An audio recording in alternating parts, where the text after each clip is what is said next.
الحمدللہ رب العالمین والصلاة والسلام علی رسولہ الکریم اما بعد فاعوذ باللہ من الشیطان الرجیم بسم اللہ الرحمن الرحیم۔ روایت ہے حضرت نافع رضی اللہ تعالیٰ عنہ سے، فرماتے ہیں فرمایا ابن عمر رضی اللہ تعالیٰ عنہ نے، اے نافع میرا خون کھولتا ہے تو فسد والے کو میرے پاس لاؤ، مگر جوان آدمی اختیار کرنا، نہ بڈھا لینا اور نہ بچہ۔ فرماتے ہیں کہ ابن عمر نے فرمایا کہ میں نے رسول اللہ صلی اللہ علیہ وسلم کو فرماتے سنا کہ فسد نہار منہ پر اچھی ہے، وہ عقل میں اضافہ کرتی ہے، حفظ میں زیادتی کرتی ہے اور حافظ کا حافظہ بڑھاتی ہے۔ جو فسد کرانا چاہے وہ اللہ کے نام پر جمعرات کے دن کرائے، اور جمعہ، ہفتہ اور اتوار کے دن فسد سے بچے یعنی خجامہ۔ پیر اور منگل کے دن خجامہ لو اور بدھ کے دن حجامہ سے بچو، کہ یہی وہ دن ہے جس میں ایوب علیہ السلام بلا میں مبتلا کیے گئے، اور کوڑ اور سفید داغ نہیں شروع ہوتے مگر یا بدھ کی رات، یا بدھ کے دن یا بدھ کی رات۔ ابن ماجہ۔ اللہ اور اس کے رسول کا قول سچا ہے۔ عزیزان گرامی قدر طویل حدیث ہے، اس لیے عربی عبارت نہیں پڑھی، صرف ترجمہ بیان کیا ہے۔ اللہ کا اور اس کے رسول کا قول سچا ہے جو بڑی عظمتوں والے ہے۔ یہاں بوڑھے اور بچے کو چونکہ وہ کمزور ہوتے ہیں تو وہ فسد کا یا حجامہ کا خون کھینچ نہیں سکتے۔ آج کل تو خیر سکشن کپ ہیں، اس لیے جوان اور قوی آدمی سے جو ہے حجامہ کرانا چاہیے۔ خیال رہے اس بات کا کہ بوڑھے آدمی کا تجربہ زیادہ ہوتا ہے لیکن طاقت کم ہوتی ہے، بچہ میں طاقت بھی کم ہوتی ہے، تجربہ بھی کم ہوتا ہے۔ جوان میں بے شک تجربہ کم ہوتا ہے مگر اس میں قوت زیادہ ہوتی ہے، اس کے سینسز جو ہے وہ بہت ایکٹیو ہوتے ہیں۔ اس لیے آپریشن وغیرہ کے لیے جوان طبیب یا ڈاکٹر کو ڈھونڈیے۔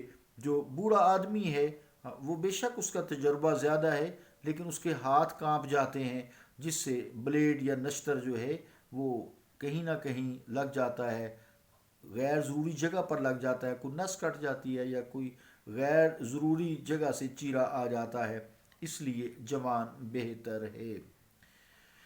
پھر جب حجامہ لے تو کھائے پیے بغیر کرے، یعنی نہار منہ حجامہ کرائے، آپریشن کرائے۔ جو ہم نے دیکھا آج کل بھی ایسے ہی کرتے ہیں کہ آپریشن سے پہلے مریض کو جو ہے NPO کر دیتے ہیں، نو پر اورل جو ہے، اس کو کوئی کھانے پینے کو نہیں دیتے، 8 گھنٹے کا فاقہ کراتے ہیں، بلکہ کچھ گھنٹے پہلے اس کو جو ہے انیما کر دیتے ہیں، پیٹ بھی صاف کر دیتے ہیں۔ اس کی دلیل یہی حضور کریم علیہ الصلوۃ والسلام کا فرمان عالی شان ہے۔ پھر وہ فاقے کے بعد آپریشن کرتے ہیں، اس سے تاکہ ہر زخم پر کوئی پیشاب پخانہ نہ پڑ جائے، پیشاب کی نالی بھی لگا دیتے ہیں تاکہ اس گندگی سے بھی صاف رہا جا سکے۔ تمام جو طبی اصول ہیں اور ڈاکٹری ہے، یہ ساری حضور کریم علیہ الصلوۃ والسلام کے فرمان عالی شان کے بیس پر ہے۔ پھر خالی پیٹ جو ہے حجامہ لینے سے اس کے فوائد ہیں، جیسے بتایا گیا ہے اگر ضرورت سے لیا جائے تو عقل میں اضافہ ہوتا ہے، حفظ میں زیادتی ہوتی ہے، حافظ کا حافظہ بڑھ جاتا ہے۔ پھر ضرورتاً کرانا ہے، بلا ضرورت نہیں کرانا۔ کچھ دن ایسے بھی ہیں، پھر دنوں کی بات کی ہے جس میں حجامہ اچھا نہیں۔ اللہ تعالیٰ کے بعض دنوں میں خصوصیات ہیں، حکمتیں وہ میرا مالک ہی جانتا ہے۔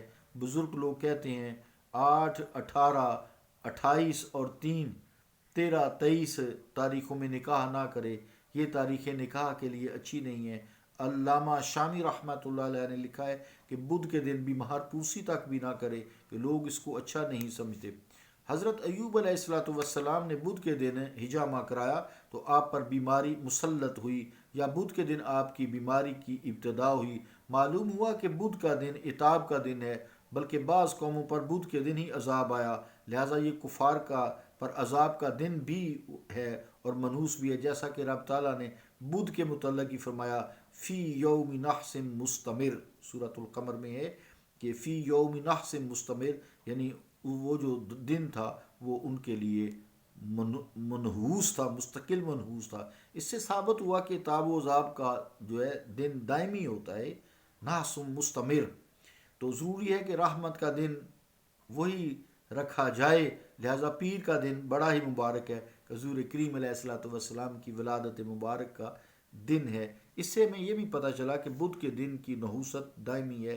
بعض روایات میں ہے کہ پیر کے دن حضور کریم علیہ الصلوۃ والسلام جو پیدا بھی ہوئے اور حضرت ایوب علیہ الصلوۃ والسلام کو شفا بھی ہوئی، اس لیے پیر کا دن مبارک ترین دن ہے۔ اللہ تعالیٰ دین کی سمجھ عمل کی توفیق عطا فرمائے۔